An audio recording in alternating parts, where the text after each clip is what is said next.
Salut les gars, bon j'espère que vous allez bien, pas trop de nouvelles en ce moment, qu'est-ce qui se passe, qu'est-ce qu'il y a, C'est quoi la requête là? Il y a un problème? Mais pourquoi tu me suis? Oui, bah ça, oui je sais, non c'est à Valentin, tu vois Valentin, tu fais traîner des trucs dans mon salon, il gueule après.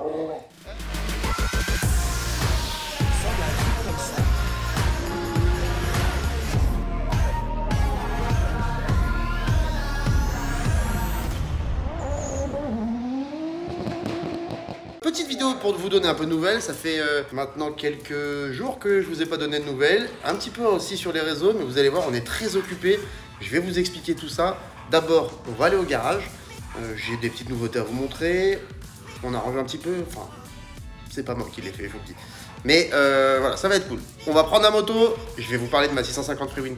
Je vous ai déjà parlé de ma 650 Freewin? Non, on va prendre ma 650 Freewin pour y aller, faut le savoir. Allez c'est parti. Les gars, moi je me casse hein. Bon bah salut. Ah regardez ça si elle est pas belle. C'est vraiment une des plus belles motos que j'ai vues de toute ma vie et je pense que Valentin sera d'accord avec moi. Elle est magnifique. Vraiment très belle moto.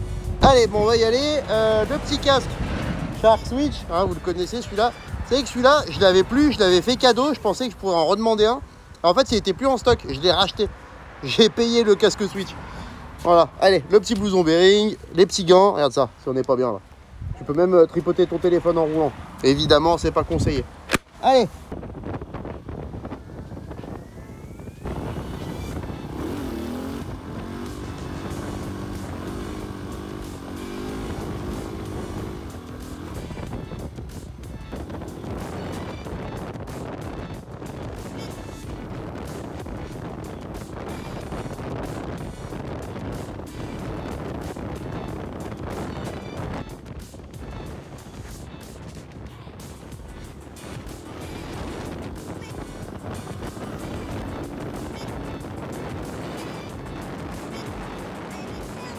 Ok, c'est bon, on est arrivé au garage. Alors évidemment, soyez prudents quand vous roulez sur la route.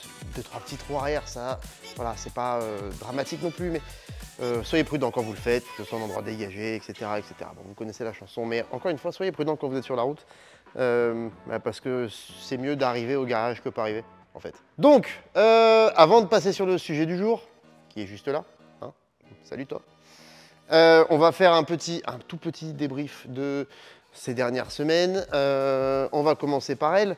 Donc la Supra, elle va pas si mal, elle va plutôt bien. Elle a eu un problème d'embrayage au CFD. Alors, vous vous rappelez qu'en fait, on a eu une galère d'embrayage juste avant de partir. On avait changé en fait l'embrayage, on avait mis un ancien embrayage qu'on a récupéré sur le 1JZ. Et alors ça l'a fait, c'est pas le disque d'embrayage qui en avait peur parce que le disque, voilà, c'était un 5 patins ou 4 patins même je crois, Sachs, qui n'est pas censé tenir vraiment une énorme puissance normalement par rapport au Tilton qui a triple disque qu'il y avait avant. Et on s'est dit, voilà, peut-être que le disque il va peut-être pas tenir. En fait c'est le mécanisme, c'est le plateau en fait qui s'est dessoudé ou tordu, je me rappelle plus. Et ça a été compliqué. Dylan, vous allez le voir dans les vidéos du CFD qui arrivent, on va y revenir. Dylan a réussi à ressouder le disque, enfin c'était n'importe quoi, il a ressoudé le mécanisme. C'était vraiment un truc qui n'était pas censé marcher. Au final, ça a fonctionné. Alors ça n'a pas fonctionné toute la journée et puis surtout, notre ami Mika, il a été gêné par une courroie de DA qui s'est sauvée en plein run qualif.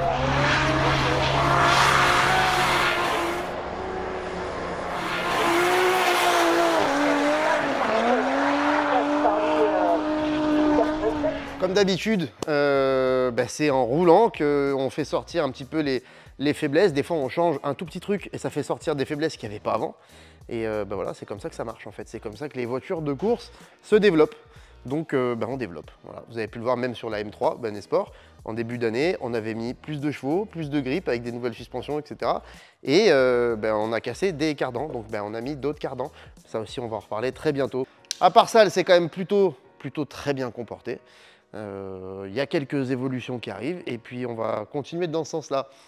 La Chaser, alors la Chaser, bon, elle n'a pas bougé, ça va pas être tout de suite, je pense qu'elle, on va vraiment s'en occuper cet hiver. On reçoit petit à petit tout l'outillage Milwaukee, vous voyez que, voilà, petit à petit, en fait, ça s'arrange un petit peu, ça reste un très gros boulot. Toute la partie shop, elle est en plein déménagement aussi. Voilà, là, je pense que ce sera une petite partie moto là-bas, photo, etc. Ça, bon, c'est notre petit sujet du jour, mais voilà, vous pouvez voir que déjà, il y a eu du rangement, il y a eu de l'aménagement petit à petit, c'est en train de venir, voilà. Bon, il y a encore toujours, je ne sais pas si vous c'est pareil, mais quand vous rangez, à chaque fois, moi j'ai l'impression qu'on fait 3 allers-retours à la déchette et que c'est bon, c'est fini, quoi. On a tout vidé, il n'y aura plus jamais rien. Et il y en a toujours encore. Voilà. Ça, alors les pièces arrivent, ça c'est une bonne nouvelle, les pièces arrivent. La seule chose qui va véritablement nous manquer, c'est le pont, donc qui va arriver normalement d'ici la fin du mois. Ça, c'est le missile à Dylan. D'ailleurs, on va peut-être aller essayer les missiles très bientôt. Et on va vous faire une vidéo à ce sujet-là, donc restez dans le coin. Le missile de Valentin, très bon missile, c'est une 323, c'est vraiment cool. Elle marche très très bien. J'espère que le train avant qui était pas ouf va beaucoup mieux maintenant. Mais vous allez voir, ça va vraiment vraiment bien. Voilà, donc je ne vais pas vous reparler de ma magnifique Freewin 650. Évidemment, les vidéos du road trip arrivent petit à petit. Je suis content qu'elles vous plaisent d'ailleurs.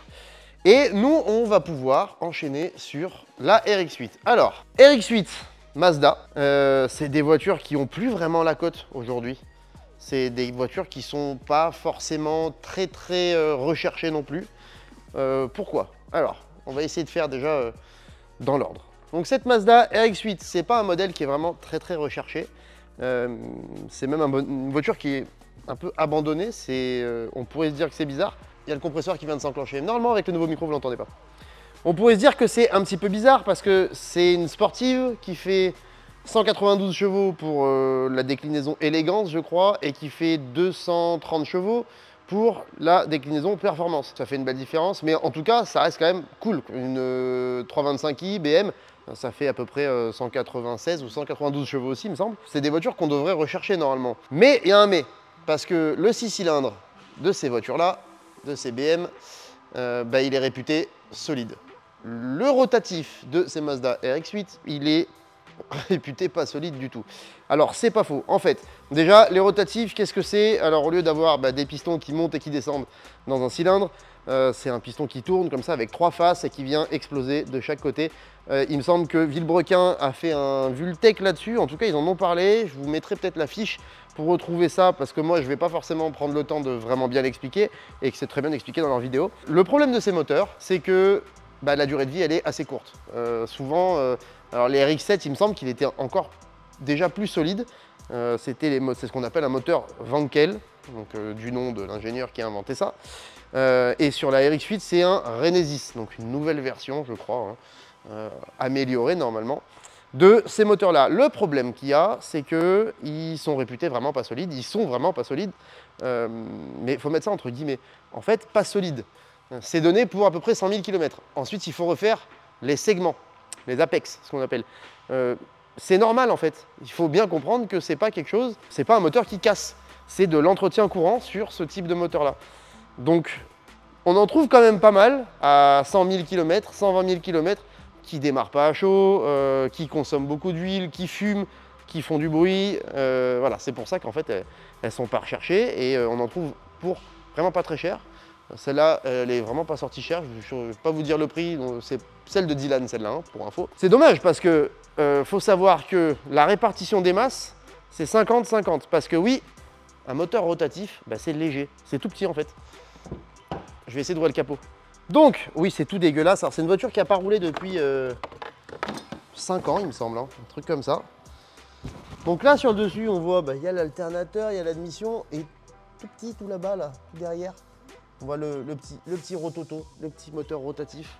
Donc vous pouvez voir que tout là, en fait, tout ça là, il n'y a rien. Hein. C'est vide. Le moteur, il est loin là-bas. Et donc ça permet d'avoir une répartition des masses idéale de 50% à l'avant, 50% à l'arrière. Oh, il s'est retourné mon micro. Ils sont vraiment chiants ces micros, tu vois. J'en ai vraiment plein le cul de ces micros de merde. Voilà. C'est les problèmes de fiabilité. Ils expliquent que ce soit une voiture qui n'est pas recherchée. Mais, à mon avis, c'est des voitures qu'on devrait exploiter un petit peu plus. Parce que la mécanique là-dessus, elle est beaucoup plus simple. Il faut savoir qu'il y a 4 à 5 fois moins de pièces là-dedans, dans ces moteurs-là, que dans un moteur classique. C'est des moteurs qui se refont assez facilement. Et c'est des châssis qui sont vraiment cool. En plus, elles sont, moi je trouve, assez joli. J'arrive pas à savoir si c'est joli ou si c'est moche en fait. Mais ça a une gueule en fait, en tout cas ça a une gueule. C'est quand même cool, moi je pense que pour faire des bons missiles, ça vaut le coup. Il y a un truc qui est un petit peu bizarre. C'est vrai que quand on la regarde comme ça, on dirait un peu un hippopotame. On va pas se mentir, hein.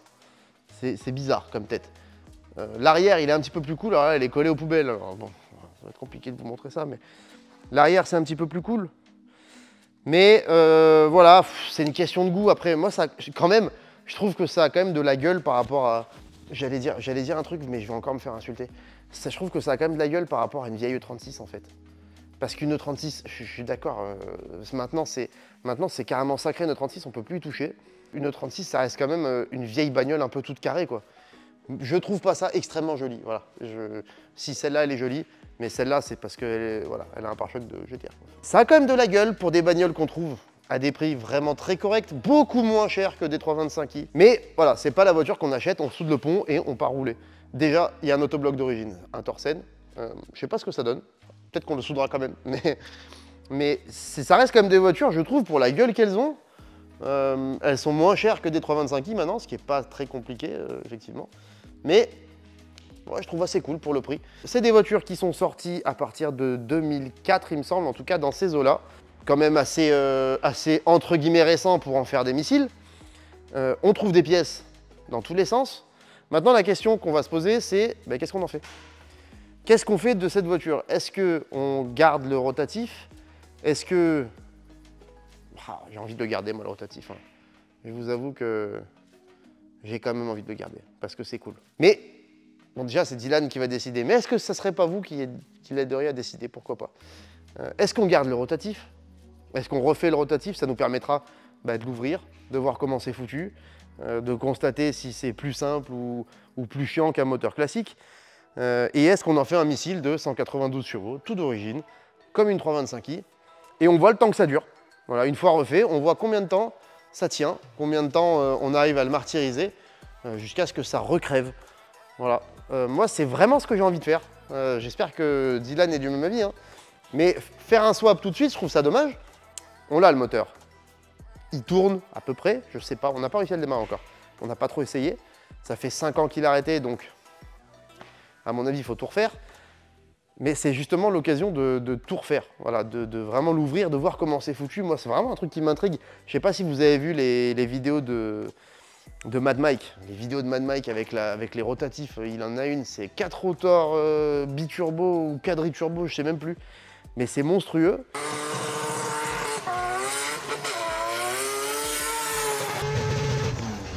Et c'est vraiment un truc que ça m'intéresse, moi. Ça tourne comme un 2 temps en plus. Vous savez, comme il y a un petit 500 CR là, bing bing, moi j'aime bien. J'aime bien ça. Donc je pense que c'est la stratégie la plus cool à faire. C'est-à-dire la garder comme elle est, pas s'énerver sur du kit carrosserie, du machin. La vider, l'alléger au maximum par contre. Ça reste quand même assez léger, je crois d'origine c'est à peu près 1,4 tonne. On doit pouvoir en enlever pas mal. L'alléger au maximum, rester avec les 192 chevaux d'origine une fois qu'on aura refait le moteur. On va mettre peut-être fabriquer un kit grand angle, je crois pas que ça existe pour ces voitures. Peut-être on va regarder sur internet, il doit y avoir pas mal de trucs. Et puis voilà, et voir ce que ça donne, aller faire des journées, des track day avec, et voir ce que ça donne. Et puis bah, si après ça recasse tout de suite et qu'on est emmerdé tout le temps, là peut-être qu'il faudra envisager un swap. Il y a plein d'idées à mettre comme moteur là-dedans. Le problème c'est qu'en fait, le moteur, vous l'avez vu, il est tout petit, il est placé très en arrière, et c'est ça qui fait que cette voiture elle a un putain de bon équilibre et qu'elle est vraiment cool à rouler. Le truc c'est que si on met, je sais pas moi, disons un JZ par exemple, c'est un moteur qui est lourd, qu'on va être obligé de mettre évidemment beaucoup plus en avant parce qu'il est gros. Et là, je suis pas certain que le châssis soit toujours aussi efficace. Donc balancez vos idées si vous en avez. Dites-nous ce que vous en pensez. Est-ce qu'on fait tout de suite, on part sur un swap et puis voilà. Est-ce que vous avez envie de voir le rotatif de cette voiture démonté, refait, de voir comment on fait, etc. Je pense que ça serait pas une mauvaise chose et puis ça pourrait être cool parce que peut-être que ça donnera envie à certains d'entre vous d'en sauver quelques-unes. Il y en a pas mal, vraiment, hein, pas trop cher. Donc souvent on les laisse un peu crever et puis c'est un peu dommage. Donc ouais, je pense que ça pourrait être cool. Et peut-être que si jamais il tient, on le martyrise, disons, je sais pas moi, pendant 1 an, et qu'il tient, peut-être qu'à la fin on aura envie de mettre des chevaux. Pourquoi pas y coller un petit turbo ou un deuxième rotor, parce que, ça je vous l'ai pas dit, vous le savez sûrement déjà, mais c'est des moteurs. En fait, on peut rajouter un moteur l'un sur l'autre. C'est pour ça qu'il y en a qui ont 4 rotors. Et après, tu mets des turbos. Et c'est n'importe quoi en fait. Il y a des gens qui sortent 1000, 1500 chevaux avec ça. Mais évidemment, c'est encore une fois pas le même entretien. Quand on voit qu'un moteur 6 cylindres BM, il peut rouler, on en voit des fois à 400, 500 000 qui se font matraquer la gueule sur des track day et puis qui ne bougent pas. Ben ouais, mais ça, c'est fait pour faire 100 000 km en utilisation routière avant de changer les fameux apex, les fameux segments. Parce que c'est pas le même fonctionnement, c'est pas la même usure et dans un sens, c'est assez logique.